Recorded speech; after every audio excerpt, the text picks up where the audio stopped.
The champagne glass slipped from Victoria Langston's hand and shattered on the pool deck. "You people never learn your place," she hissed, glaring at the young waitress kneeling to clean the spill. Without warning, her palm struck hard, sending the woman crashing into the water before horrified guests. Phones filmed everything. The soaked waitress rose in silence, eyes cold, voice calm. "I'll make a note of that," she said. Hours later, the same woman walked back through those doors, escorted by the hotel's new owner, her husband. The Oceanview Grand sparkled with luxury, marble floors, soft music, and guests who believed money excused cruelty. Waitress Alyssa Moore moved through the pool deck quietly, her calm presence masking a storm of purpose. For 11 months, she had seen enough to understand. Power doesn't corrupt, it reveals. That revelation arrived wearing diamonds. "Watch it," snapped Victoria Langston, glaring at the champagne dripping from her glass. "Do you even know how to serve?" Alyssa bowed slightly. "Apologies, ma'am." "Let me replace that for you," Victoria sneered, glancing at her friends. "Of course you will. People like you always clean up your own mistakes." Alyssa's composure didn't falter. "I'll bring a new one immediately." Victoria's smile turned predatory. "No need. I'll teach you some manners myself." Before anyone could react, she shoved Alyssa hard. The splash shattered the perfect afternoon. Water surged over the edge as gasps rippled across the deck. Guests froze, then lifted their phones. The camera lenses glittered like judgment. Victoria dusted her hands. "That'll remind the staff who's in charge." Alyssa surfaced slowly, drenched but unbroken. She climbed out of the pool, dripping silence. Her soaked notepad fell open, pages covered in neat handwriting. Victoria frowned. "What's that? A diary?" "Records," Alyssa said softly. "Observations." Manager Eric Simmons rushed forward, voice dripping with fake concern. "Ms. Langston, are you hurt?" "She attacked me," Victoria said immediately. "Threw champagne and got aggressive." Eric didn't hesitate. "Alyssa, go home. We'll discuss this tomorrow." "She should be fired," Victoria barked. "Do you know who I am?" Alyssa picked up her notepad, pressing its wet pages together. "Yes," she said evenly. "And soon everyone else will too." "Security!" Eric snapped. "Escort her off the property!" Phones filmed every moment as Alyssa walked away, leaving a trail of water behind her. Within minutes, the hashtag #OurPoolIncident was trending. The HR office smelled of air freshener and anxiety. Patricia Hall, the HR director, handed Alyssa a towel. "I'm sorry, sweetheart." But guests like her, well, management always takes their side. "I know," Alyssa replied. "That's what I came to prove." Patricia blinked.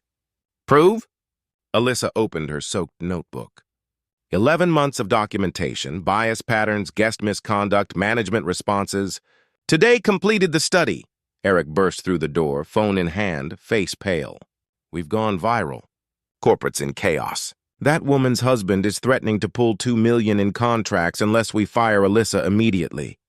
Patricia's voice shook. "We can't just—" "We will," Eric snapped. "Get her termination papers ready." Alyssa stayed calm. "Before you do, you should know who I am." Eric scoffed. "A waitress who's about to be unemployed?" She placed a business card on the desk. The letters gleamed under the fluorescent light. Dr. Alyssa Moore, Ph.D. Organizational Psychology, Yale University. Eric's jaw slackened. This is fake." "It's verifiable," she said. "I'm conducting an undercover study on systemic discrimination in hospitality. You've just become the control group." Before they could respond, the office door opened. A tall man entered, his voice deep and even. "Good afternoon. I'm here for my wife." Eric froze. "Your wife?" The man stepped forward. "Ryan Moore, CEO of Moore International Holdings, the firm negotiating to acquire this property." Patricia gasped. Eric's throat went dry. "Mr. Moore, if I'd known who she was—" Ryan's voice was calm but lethal. "You'd have treated her differently." "That's the problem." He looked to Alyssa. "You ready?" She nodded. "Let's finish this." The pool deck buzzed as Ryan approached, his presence commanding silence. Victoria turned mid-laugh, eyes widening as recognition dawned. "Mrs. Langston," Ryan said, his tone like a verdict. "Did you push one of my employees into the pool?" Victoria blinked, scrambling for charm. "Mr. Moore." "It's all a misunderstanding." He held up a phone. "We both know what's on video." Her fake smile collapsed. "You can't take her word over mine!" Alyssa stepped beside him, hair still damp, eyes unwavering. The crowd fell silent. "She's my wife," Ryan said. "And as of this morning, we own this hotel." The words detonated like thunder. Eric's legs buckled. Patricia whispered a prayer. Victoria's mouth fell open. Ryan turned to security. "Escort Mrs. Langston and her guests off the property. Permanently," Victoria shouted. "You can't do this!" Alyssa met her gaze, voice calm and final. "You did this to yourself." Phones caught every second as Victoria was escorted out, her power crumbling under the weight of humiliation. Hours later, the Oceanview Grand's boardroom filled with silence. Ryan sat at the head of the table, Alyssa beside him, her notebook open like evidence. "Effective immediately," Ryan said. "We're implementing zero tolerance for discrimination. Any violation means termination, guest or staff." One board member dared to ask, "And who enforces this policy?" Alyssa looked up. "I do." Ryan slid a folder across the table.